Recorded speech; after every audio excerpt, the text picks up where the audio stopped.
there, Mr. Bill Poker peeps. Welcome to the vlog, a much friendlier, happier vlog this week than last week. And as awful and difficult as it was to do that vlog last week, I had to say the outpouring of support for me was incredible. I certainly thought that I was gonna get somewhat hammered by some of the things that I did and some of the things I had to say, but I don't think I got a single negative comment. Everyone was just really supportive, and I appreciate that so much. That's why, honestly, I think that this channel is a little bit special compared to some of the other ones, and that's because of you guys and the way that we interact. So thank you so much. Especially thank you to the guys down at Line Shack who supported me 100%. I think what I'm gonna do is park a block away from now on. So I only got to play one time this week, but it was an interesting, relatively short session, but I had a number of really interesting hands. So let's get to those. One really spot where I'm going to have you guys play the villain. So I go up to WinStar. I'm playing in the 1-3 game, still trying to get a few wins under my belt since I had not been running so well. I have had a number of wins lately, so it is getting better. It's turning around. Haven't won a whole lot of money, but at least it's not losing. So the second hand, I'm in middle position 2. I have $300 and I get ace king. There are 3 limpers to me. I make it 18, and then the small blind, the under the gun, and the MP1 all call. So the flop with 88 in the pot comes 9 of spades, jack of clubs, queen of spades. It checks. The P1 makes it 35. He donked into me. I make the call, and it went fold. The turn with 158 in the pot is the 7 of spades, putting 3 spades on board. He bets 40. I go ahead and make the call. I go ahead and make the call because I have the king of spades. Still got some overs. The river, 238 in the pot, comes the ace of clubs. He bets $50, pretty small. I think about raising. Probably not a good idea. I make the call, and I win as he has king queen. So that was a pretty good start to the night to win a pretty good one on the second hand. So now I'm in the hijack. I have 8 of hearts, queen of hearts. I have $350. It checks around to me. I make it 10, and only the button calls. The flop with 24 in the pot comes 6 of diamonds, 4 of hearts, 3 of diamonds. I bet 15. He raises it up to 40. What in the world would he be raising here with? Maybe a draw, but I was not convinced, so I make the call. He really can't be very good there. So the turn with 104 in the pot comes the 8 of clubs. Now I've got top pair. I check, and he checks behind. The river is the 3 of hearts. I check. I really don't like that card very much, and he checks behind. Man, he could have put a lot of pressure on me. And he shows a 6. So my 2 pair with 8s are good. So this next hand, I'm on the button. Queen of clubs, jack of spades. I have $475 now. The middle position 2 makes it 13. The hijack calls, the cutoff calls. I make the call. Small blind, big blind, we all call. So the flop with 78 in the pot comes ace of clubs, king of spades, 3 of clubs. The MP2, who is the pre-flop raiser, makes it 15. The cutoff calls, I call, and the big blind calls. So the turn, 138 in the pot, bingo bongo, 10 of hearts. I have Broadway. Now the big blind leads out for $50. Pre-flop raiser folds, the other guy folds. Now I have to decide, do I raise or do I call here? I decided on a call. I'd see if I could make some money with him on the river. The river, $238 in the pot, is the 8 of diamonds. He bets 50.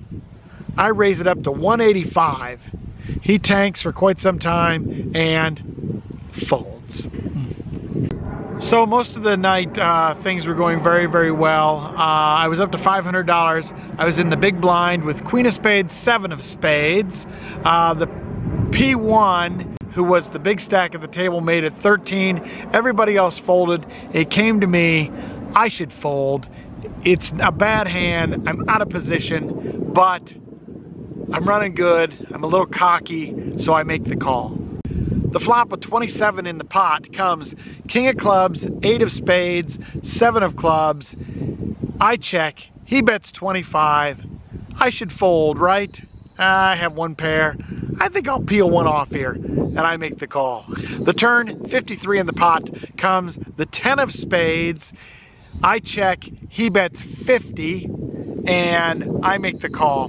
I'm not sure if this is the right play. I have a flush draw. I don't have anything else. I don't know if I should raise here or not. I was thinking at the time that I should, but I've looked at it a few times now and think, nah, maybe it's okay just to try and hit your flush, and if not, then go away.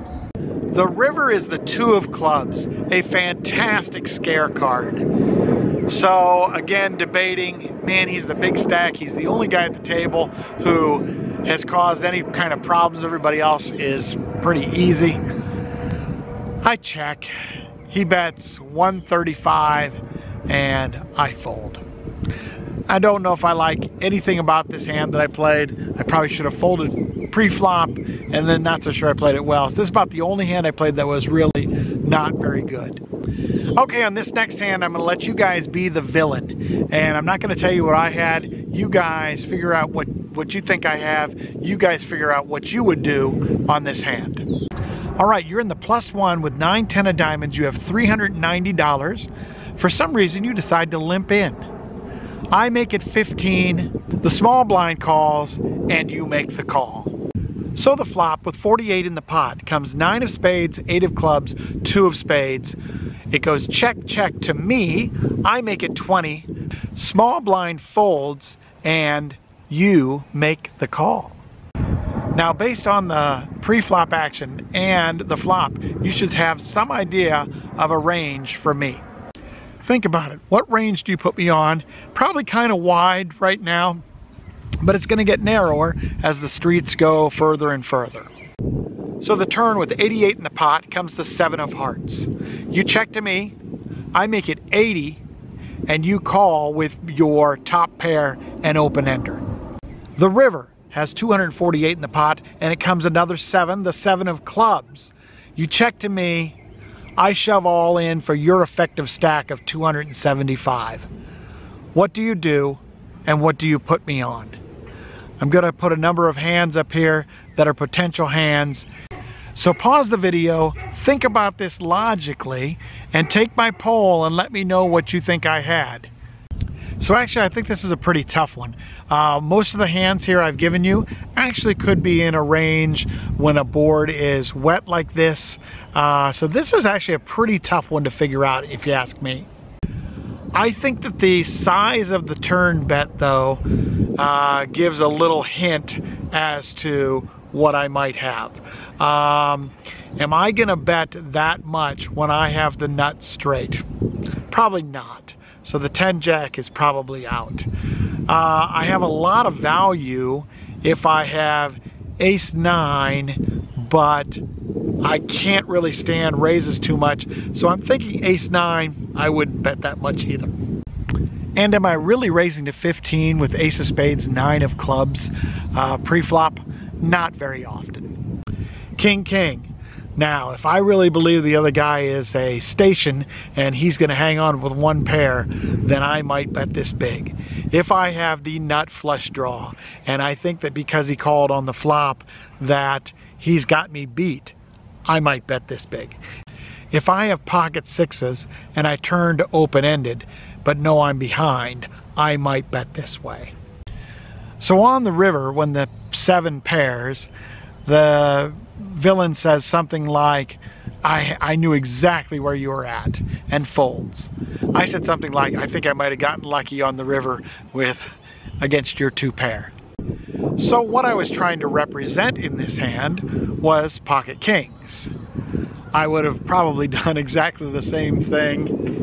If you guessed I either had ace queen of spades or pocket sixes, you are actually correct, because both of those in my mind would have been played exactly the same way. Both of them have 0 value on the river against a player who has called me on the flop and the turn. I think he's got me beat every single time. So if I don't make a bet there, then I am going to lose this pot. So as many times with a big bet on the river, sometimes polarized in that you've either got a very, very good hand or a very weak hand with a misdraw or something like that. And that was the case this time. I had pocket sixes. If you guys got it figured out, then good for you guys. That means you're thinking properly. Personally, I thought it was a really good play. I put a lot of pressure on the other player in this 1-3 game. There's not a whole lot of players who want to play for their entire stack when the other player is representing a much larger 2-pair than what they have. So, nice play by me. I won a nice pot.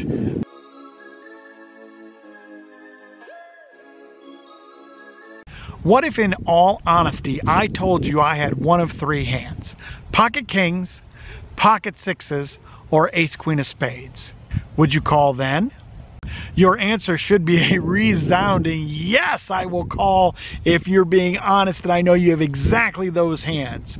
And the reason is that the pot is giving you 54% equity and you only have to have 34% to break even. So this is a way plus EV call if I am telling the truth and I have exactly those 3 hands.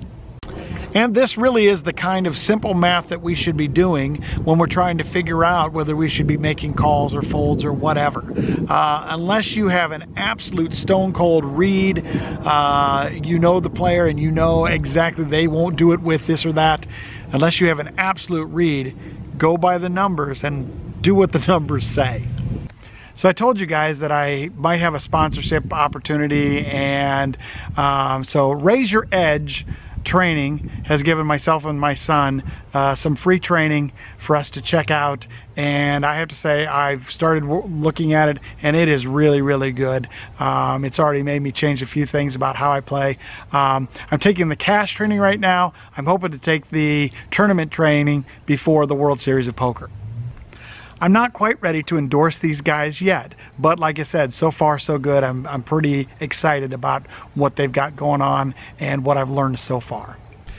This week at Wednesday Night Poker League is the last week of the World Series of Poker kind of tournament that we're having that lasts months.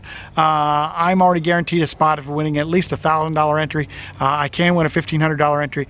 My son Billy also right now is in for $1,000 if he can hang on. So we're looking forward to that, and we'll let you know at the end of this week which entries we won. Coming up very, very soon is a series at WinStar, the Mini River, I believe, and I believe the WPT is coming to Choctaw. These are both in May. The Mr. Bill meetup game is going to be in May. It's going to be announced hopefully soon, hopefully by next week. We'll see. So busy. I'm going to be going to Ohio a lot to work on my mom's house. I get to play at the Jack. So lots of stuff coming up. So with that, thank you guys very much for watching and subscribing, and the, again, overwhelming support, even though I screw up sometimes. I just thank you guys so much for commenting and supporting me. Press the buttons. If you're not a subscriber, click the button. You'll like it, I promise. And you guys have a wonderful, blessed week, and I'll see you guys all again next week. Bye.